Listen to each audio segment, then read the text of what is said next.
এই যে দেখলেন না, গত 2 দিন আগে দক্ষিণ কোরিয়া একটা বিমান যে ল্যান্ড করলো এয়ারপোর্টে, থাইল্যান্ড থেকে চলে গেল দক্ষিণ কোরিয়ার দিকে।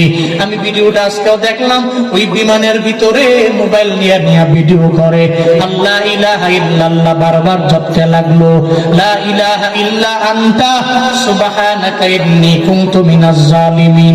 আল্লাহকে জানায়া দিল, আল্লাহ একটু পরে মনে হয় আমার বিমান বিধ্বস্ত হয়ে আমি মারা যেতে পারি, তুমি ছাড়া আমার হেল্পার কেউ নাই, তুমি ছাড়া আমার সাহায্যকারী কেউ নাই।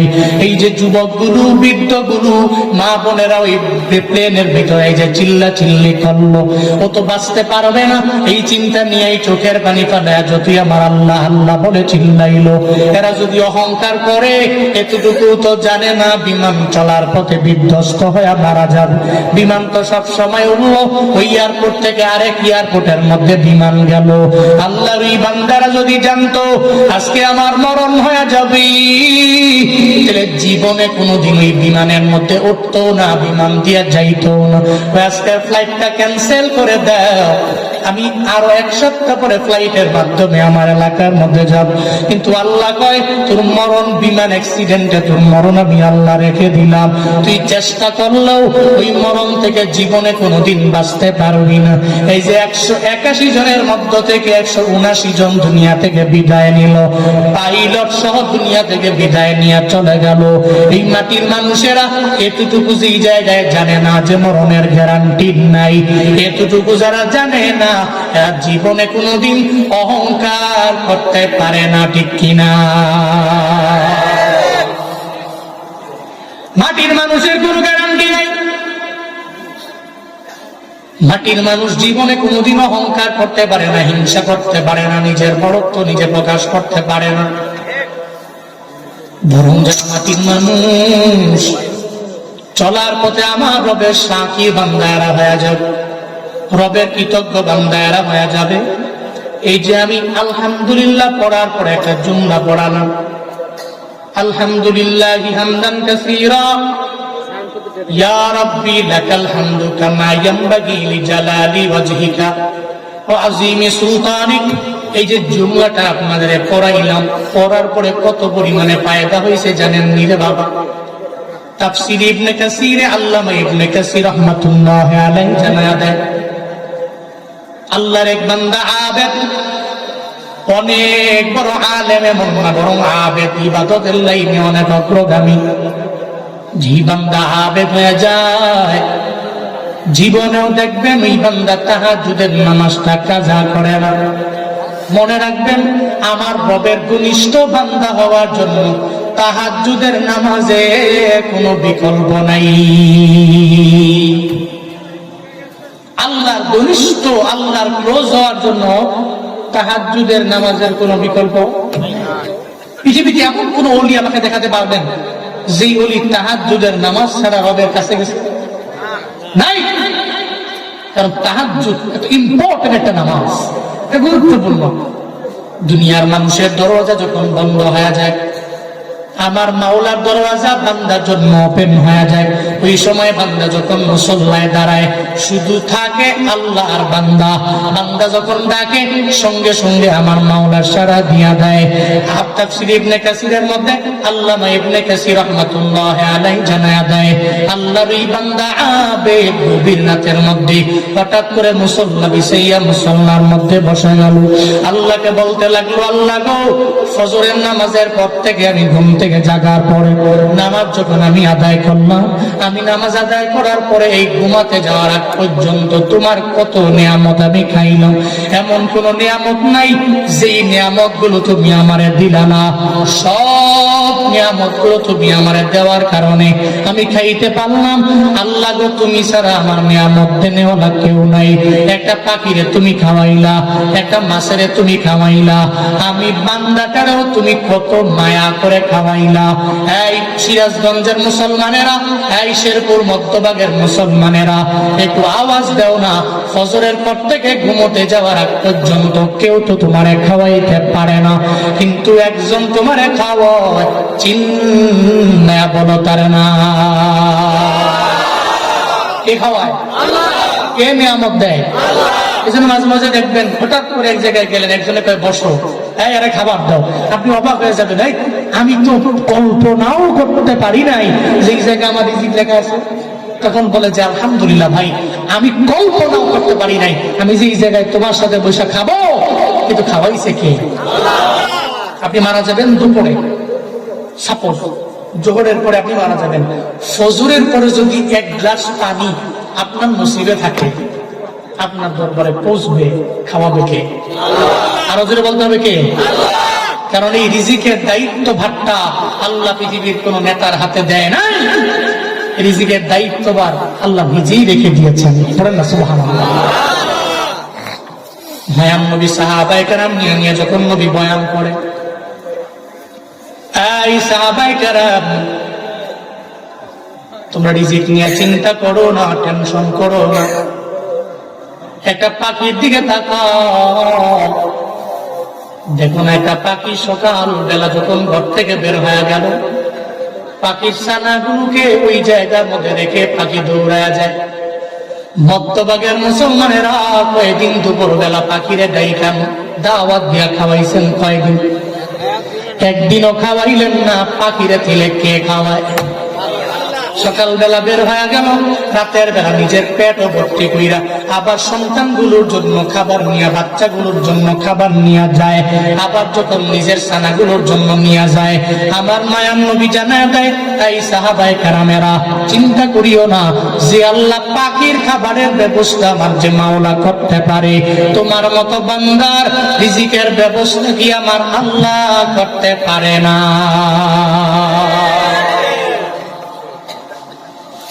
সব রিজিকের দায়িত্বভার আমার মাওলার দরবারে। চিন্তা করে বিন্দু মাত্র পরিমাণ লাভ হবে না রে বাবা। যখন যেই টাইমে তোমার প্রয়োজন আমার মাওলা তোমাকে দিয়ে দিবে, চিন্তা করিও না, টেনশন করিও না। এই গরিবেরা, গরিব হওয়ার পরেও না শুকরিয়া করিও না, কৃতজ্ঞ হয়ে যেও না। আল্লাহকে জানায় দাও, হে মালিক দুনিয়াতে আমার টাকা দাও নাই, বাড়ির মালিক বানাও নাই, গাড়ির মালিক বানাও নাই, তবে তোমার দরবারে হাসরের ময়দানে তুমি আমার জান্নাতটা দিয়ে দিও রে আমার আল্লাহ।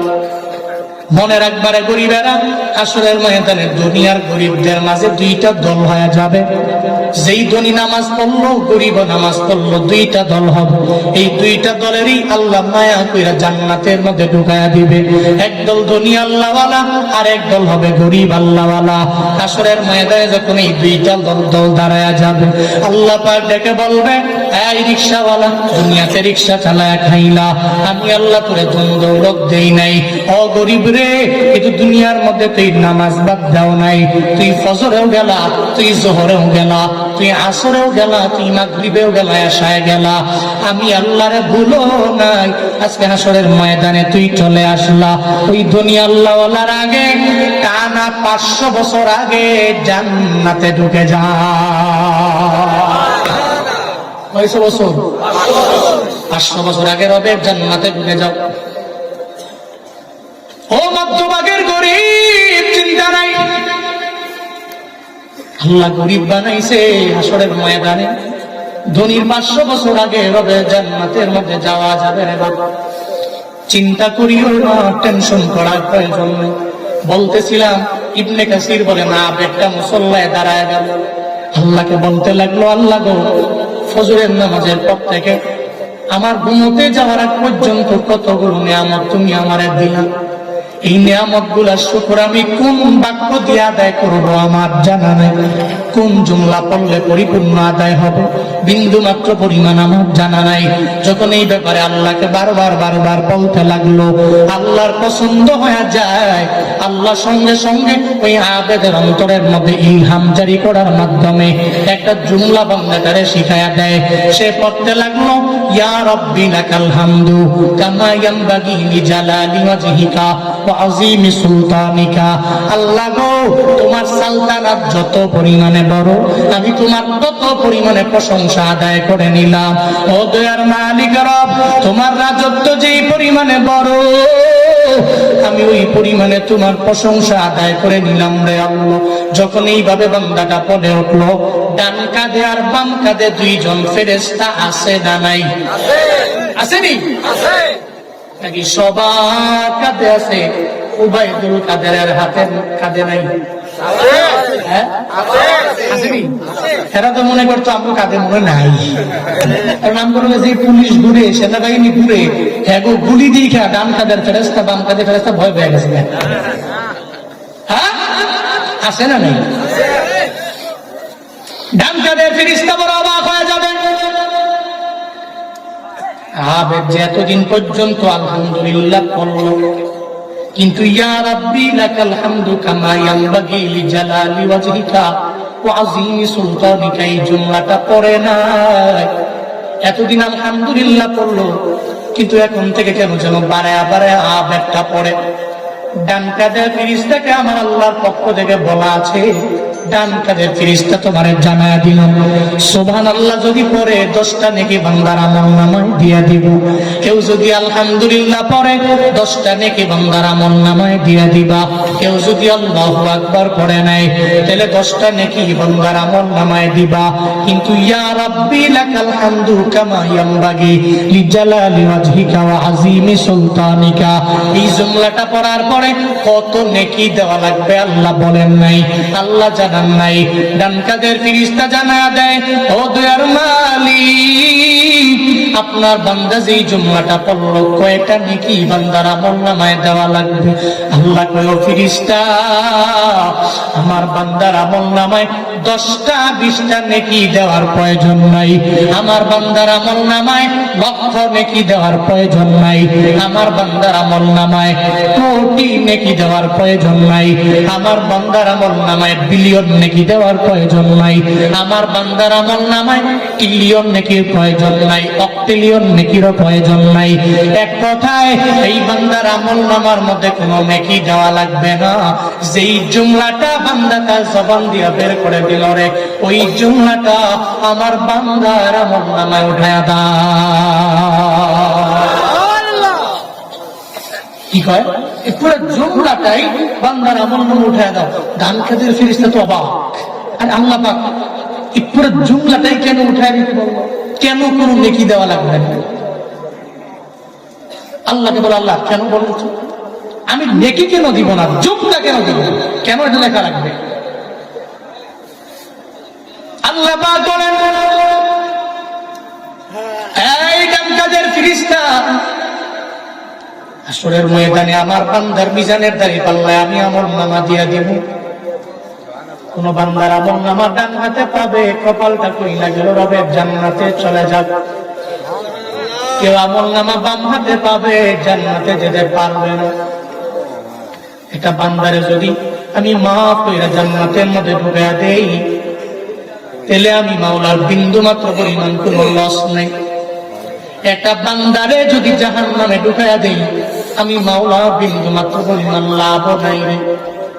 ডান কাঁধের ফেরেশতা আমার বান্দার যখন জাহান্নাম ওয়াজিব হয়ে যাবে, যখন সে জাহান্নামের দিকে দৌড়ায়া যাবে, আমি আল্লাহ তার সামনে দাঁড়াইয়া আমি তার বলবো, বান্দারে আমলনামাটা আবার আমার হাতের মধ্যে দিয়া দাও।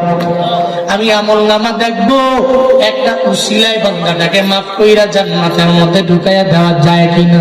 ওদিন আমি আমলনামাটা হাতের মধ্যে নেওয়ার পরে যদি তাকায়া দেখি আমার বান্দাটা ইয়া রাব্বি লাকাল হামদু কামা ইয়ানবাগি লিজালালি ওয়াজহি ওয়া আযীমি সুলতানিক, এই জুমলাটা তার জবান দিয়া বের করে দিয়েছে। ডান কাঁধের ফেরেশতা এই জুমলাটা আমলনামার মধ্যে উঠায়া দিয়েছে। আমি তার আমলনামা এই জুমলাটা দেখার পরে আমি আল্লাহ জানায়া দিব, ও বান্দারে জাহান্নামে আর যাওয়া লাগবে না, লাগবে না, লাগবে না। আমি আল্লাহ তোরে যদি জাহান্নাম থেকে ফিরে জান্নাতের মধ্যে ঢুকায়া দিই, আমি আল্লাহর বিন্দু মাত্র পরিমাণ লস হবে না। ও বান্দা যাও যাও, আমি রবের জান্নাতে ঢুইকা যাও। আল্লাহ পাক বলেন, ডান কাঁধের ফেরেশতা বান্দার এই আমলনামাটার কারণে আমি আল্লাহ তারে মায়া কইরা জান্নাতের মধ্যে ঢুকায়া দিব। এই জন্য রবের শুকর করলে কত পরিমাণে দাম জানবি রে বাবা। আল্লাহ পাক যেই বান্দা শাকির হয়ে যায়, আল্লাহ বলে এই বান্দাকে আমি মায়া কইরা হাসরের ময়দানে শুকরের বাক্যের কারণে জান্নাতে ঢুকাইয়া দিব। বলেন সুবহানাল্লাহ। এটা জুমলা সে বলল, এই জুমলাটার কারণে আমি তার মায়া কইরা জাহান্নাম থেকে ফিরা জান্নাতের মধ্যে ঢুকাইয়া দেব।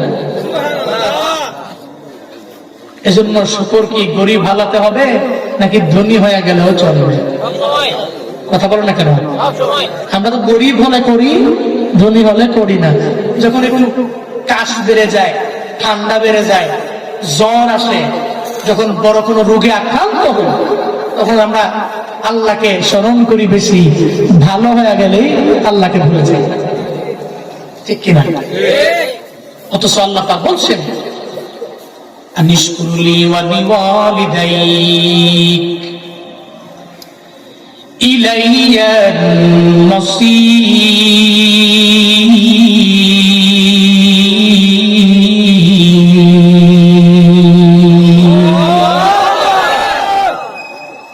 আল্লাহ বলেন আই মানুষ, এক নম্বরে আমি রবের শুকর আদায় করে না, কারণ আমি আল্লাহ তোমার মালিক, আমি তোমার জান্নাতের মধ্যে ঢুকাইয়া দিব। এক নম্বরে তুমি আমার শুকর আদায় করো। আমি আল্লাহ শুকর আদায় করার পরে দুই নম্বরে তুমি মা বাবার শুকর আদায় করে নাও। আমি আল্লাহ হলাম সরাসরি তোমার মালিক, আর মা বাবা হলো দুনিয়াতে আসার বান্দা, তোমার জন্য ওসিলা। ও মধ্যভাগের যুবক, ও বৃদ্ধ বাবাজি, এক নম্বরে রবের শুকর আদায় করে নাও, দুই নম্বরে মা বাবার শুকর আদায় করে নাও। কে বলছেন? আমি না আল্লাহ। আল্লাহ পাক বলেন এক নম্বরে আমি রবের শুকর আদায় করো, দুই নম্বরে মা বাবার শুকর আদায় করো। আল্লাহ শুকর আদায় করলে ফায়দা কি? বলে আল্লাহরে যদি রাজি বানানো যায়, আল্লাহকে যদি সন্তুষ্ট করা যায়, তাহলে হাসরের ময়দানে ওই রবকে সন্তুষ্ট করলে রব মায়া কইরা জান্নাতে ঢুকাইয়া দিবে। এবার আল্লাহর পরে কেন মা বাবার করা লাগবে? কেন মা বাবাকে রাজি করা লাগবে? কেন মা বাবাকে সন্তুষ্ট করা লাগবে? ফায়দা কি হবে জানো রে বাবা? মায়ার নবী জানায়া দেয়, দিজর রাব্বি দিজল ওয়ালিদাইন ওয়া সাকাতুর রাব্বি ফি সাকাতিল ওয়ালিদাইন। একটা মা বাবা সন্তানের প্রতি যদি রাজি হয়ে যায়, আল্লাহ পাক বান্দার প্রতি রাজি হয়ে যায়। মা বাবা যদি অসন্তুষ্ট হয়ে যায়, আল্লাহ বান্দার প্রতি অসন্তুষ্ট হয়ে যায়। আব্বা আম্মা রাজি, তো রাজি কে? কথা কয় না কেন? আর আব্বা আম্মা রাজি না, তাহলে অসন্তুষ্ট কে? এর মানে বোঝা গেল আল্লাহ পাক বলছেন এক নম্বরে তুই আমার, দুই নম্বরে তোর আব্বা আম্মা। শুকর করবি এক নম্বরে আমার, কারণ আমার শুকর আদায় করলে তো তোর দুনিয়াতেও লাভ, আবার আখিরাতেও লাভ। তবে মনে রাখবি, আমারে শুকর করতে যাইয়া তুই যদি তোর আব্বা আম্মার সাথে বেয়াদবি করো, বেয়াদবি করে যদি পৃথিবীর সর্বশ্রেষ্ঠ ইমাম হও, পৃথিবীর সর্বশ্রেষ্ঠ ওলিও যদি হও, মা বাবার অসন্তুষ্টির মধ্যেই আমি রবের অসন্তুষ্টি নিহিত আছে বলেই আল্লাহ পাক যেই জায়গায় আনলেন নিজের শুকরের কথা, নিজের ইবাদতের কথা, আল্লাহর পরেই আনলেন আব্বা আম্মার কথা। আল্লাহ বলেন তুই তোর আব্বা আম্মার থেকে দোয়া নিয়ে চললেও তো তোর ফায়দা আছে। আব্বা আম্মার যদি রাজি বানিয়ে চলতে পারো, বান্দা তোর ফায়দা আছে।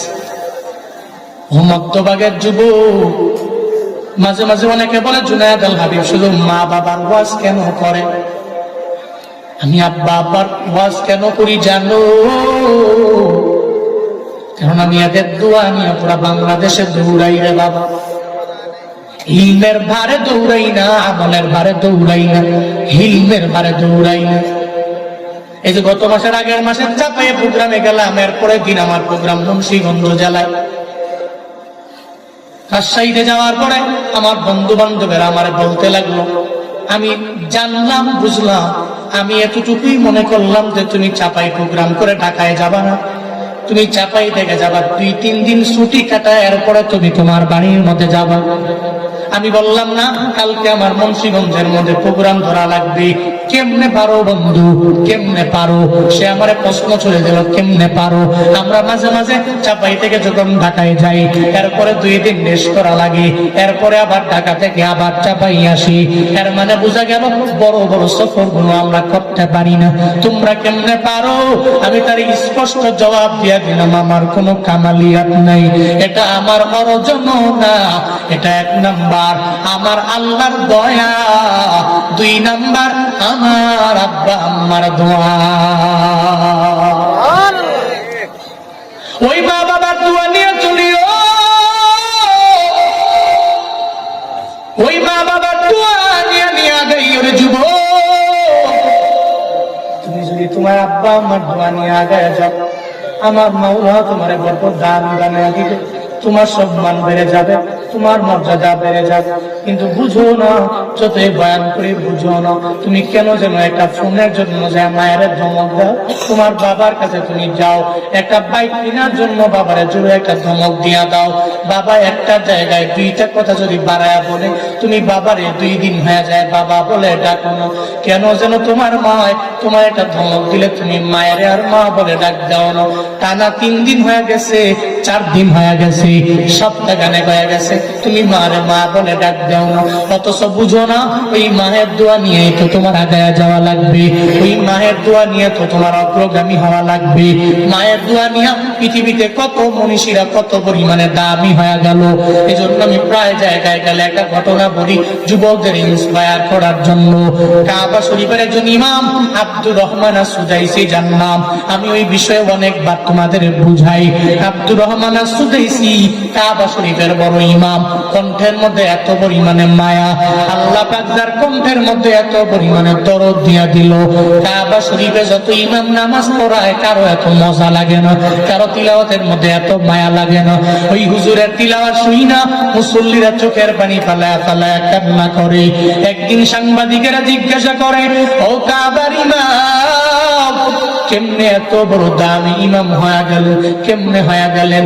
আমার ইলমের পাওয়ারে না, আমার হিলমের পাওয়ারে না, আমার আমলের পাওয়ারে না, বরং আমার ছোটবেলায় মায়ের দোয়ার কারণে আল্লাহ পাক আমারে কাবার বড় ইমাম বানায়া দিয়েছে। সুবহানাল্লাহ। পকেটে দুন বাড়ি দেখে জোরে কোন সুবহানাল্লাহ। কার দোয়ায়? কার দোয়ায়? এরা তো অবাক, এর কয় কি ইলমের পাওয়ারে হন নাই, আপনার হিলমের পাওয়ারে হয় নাই, আপনার আমলের পাওয়ারে না, কাবার ইমাম হয়ে গেলেন। 39 বছর পর্যন্ত একটা না কাবার ইমাম, কেমনে? আমার মায়ের দোয়ায় কাবার ইমাম হয়ে গেল। ছোটবেলায় আমার বয়স যখন 6, আমার মা আমারে উমরা করার জন্য বাইতুল্লাহ নিয়ে আসলো। বাইতুল্লাহর কালো গিলাফ ধইরা মা একা একা তাওয়াফ করে আমারে ধইরা নিয়ে মাথার এক সাইডে দাঁড় করায় রাখে। আমার মা একা একা তাওয়াফ করে 2টা চক্কর দেওয়ার পরে আমাকে দেখার জন্য যখন যায়, যা দেখে সন্তানটাকে যেই জায়গায় রেখে আসলাম ওই জায়গার মধ্যে নেই। মা বড় পেরেশানিতে পড়ে গেলেন। বাইতুল্লাহ বড় দামি ঘর, এতগুলা মানুষ একসাথে তাওয়াফ করে, ওই জায়গায় কে বড় আলেম কে বড় ওলি ওইটা দেখে না কেউ। ওখানে কালো সাদা কোনো পার্থক্য নাই, কে কোন দেশের বিন্দু মাত্র পরিমাণ কোনো পার্থক্য নাই। ওই জায়গায় যদি কেউ হারায় যায় পাইতে তো অনেক পরিমাণে কষ্ট হয়ে যাবে। এখন মিডিয়ার যুগ, এখনই হারায় গেলে যে পরিমাণ কষ্ট হয়ে যায়, তখন তো মিডিয়া ছিল না, তখন তো ইউটিউব ফেসবুকও নাই। তখন যদি একটা ছেলে বাইতুল্লাহ হারায় যায় তাহলে কোথায় পাবো, কোথায় খুঁজে পাবো? মা যখন টেনশনের মধ্যে পড়ে গেলেন, আব্দুর রহমানকে যখন পাওয়া যায় না, মা ঘুরতে ঘুরতে সব জায়গায় যাওয়ার পরে আব্দুর রহমানের পায় না। একটা পর্যায়ে বাইতুল্লাহর কালো গিলাফ বরাবর যখন যায়, মা তাকায় দেখে আব্দুর রহমান একা একা ঘুরে বাইতুল্লাহর গিলাফ ধরে তাওয়াফ করে। হ্যাঁ, একা একা ঘুরে তাওয়াফ করে। মা যায়, বাইতুল্লাহ দামি ঘর, সম্মানিত ঘর, পবিত্র ঘর, তুমি এই বাইতুল্লাহর কালো গিলাফ দুইটা কেন তাওয়াফ করতেছো? তুমি তো সম্মানটা বজায় রাখতে পারো না। মাধ্যমক দিয়া মাথা ফের এক সাইডে দাঁড় করে রাখে। একটা বড় যায় আবার দাঁড় করাইয়া মা যখন একা একা ঘুরে ঘুরে তাওয়াফ করে, দুইটা চক্কর যখন দেওয়া শেষ, এবার মা আবার আব্দুর রহমানের খোঁজার জন্য যায়। যা দেখে আবার আব্দুর রহমান ওই জায়গায় নাই। মার আর বুঝতে বাকি নাই যে আব্দুর রহমান কালো গিলাপ ধরে ধরে তাওয়াফ করে। দৌড়ে আবার যায়, যা দেখে আব্দুর রহমান কি যেন মুখ দিয়া বারবার বলে, কালো গিলাপ ধইরা ধইরা তাওয়াফ করে। একটা পিচ্চি ছেলে বাইতুল্লাহ বড় প্রেমিক হয়ে যায়, বাইতুল্লাহ বড় আশিক হয়ে যায়। মা যা বলে, আব্দুর রহমান তোমার মাথা হাতের এক সাইডে আমি দাঁড় করে রাখলাম, কেন তুমি কালো গিলাপ ধরে ধরে তাওয়াফের জন্য ব্যাকুল হয়ে গেল? আমার একটু জানা দাও, আমার একটু বলে দাও না। আব্দুর রহমান ডেকে বলে, ও মা আমার, দুনিয়াতে কত ঘর আমি তাকায়া দেখছি গো আমার, কিন্তু কোন ঘর দেখে এত পরিমাণে আমার মায়া লাগে নাই, আমার মজা লাগে নাই। কত কত ঘর আমি দেখলাম, এতবার আমি এটার দিকে তাকাই নাই, মজা লাগে নাই। কিন্তু বাইতুল্লাহর মধ্যে যখন আমি চলে আসলাম, এই কালো গিলাপ দেখলেই তো বড় মজা লাগে। যদিও এটা কালো, এরপরেও কেন যেন এটার দিকে আমি বারবার চলে যাই। ও মা আমার, এই কালো গিলাপের প্রতি আমি কেন যেন বারবার দুর্বল হয়ে গেলাম, এই গিলাপের প্রতি কেন যেন আমি দুর্বল হয়ে গেলাম। ও মধ্যভাগের মুসলমান, বাইতুল্লাহ গেলে তো কেন কালো গিলাপ তোমার টানবে না? এই ময়দানে এমন কোন বান্দা নাই যেই বান্দা মদিনায় যেতে চায় না, বাইতুল্লাহ যেতে চায় না। একটা গরিব মানুষ রিক্সা চালায় কোন রকম খায়। আমি যদি বলি, ও রিক্সাওয়ালা, জীবনে কোনো প্ল্যান আছে কিনা, কোনো উদ্দেশ্য আছে কিনা জানায়া দাও। একটা রিক্সাওয়ালা আমার জানায়া দিবে, হুজুর দোয়া কইরা দিবে, আমি মক্কা মদিনায় যাওয়ার জন্য বড় পাগল পারা, আল্লাহ যাতে আমারে মক্কায় নিয়ে যায়, আমারে মদিনায় নিয়ে যায়। মক্কা মদিনায় যেতে চায় না এমন কোন বান্দা বাংলাদেশে খুঁজে পাওয়া যাবে না, এমন কোন মুসলমান খুঁজে পাওয়া যাবে না যে বাইতুল্লাহ যেতে চায় না, আমার নবী রওজার মধ্যে যেতে চায় না। সব বাইতুল্লাহর বড় পাগল, আমার নবী রওজায় যাওয়ার জন্য বড্ড পাগল পারা। একটু বলো না, ওই মক্কায় কারা কারা যেতে চাও, মদিনায় কারা কারা যেতে চাও? কোন সময়ের দোয়া আল্লাহ কবুল করে বলা যায় না। আমি মুসাফির মানুষ, আমি মুসাফিরের সাথে দুইটা হাত তুলে একটু আল্লাহকে দেখায়া দাও না, কারা কারা মক্কায় যেতে চাও, কারা মদিনায় যেতে চাও? আরাফাতের ময়দানে যাবা, আমার নবী যেই জায়গাগুলোতে হাইটা, যেই জায়গাগুলোর ধন্য বানাইলো, ওই জায়গাগুলো দেখতে চাও? হাত তুলে যে একটু আল্লাহ দেখাইছো, আমি আল্লাহর দরবারে দোয়া করে দেই রে মাওলা, এই মধ্যভাগের মুসলমান গুলো এই গভীর রাতে হাত বাড়াইলো কেন জানেন রে আল্লাহ? এরা মক্কায় যেতে চায়, এরা মদিনায় যেতে চায়। জীবনে একবার হলেও মক্কা মদিনা নিয়ে যায় না, দেখে মাইরেন না, পড়ে না আমি, আরো জোরে পড়ে না আমি।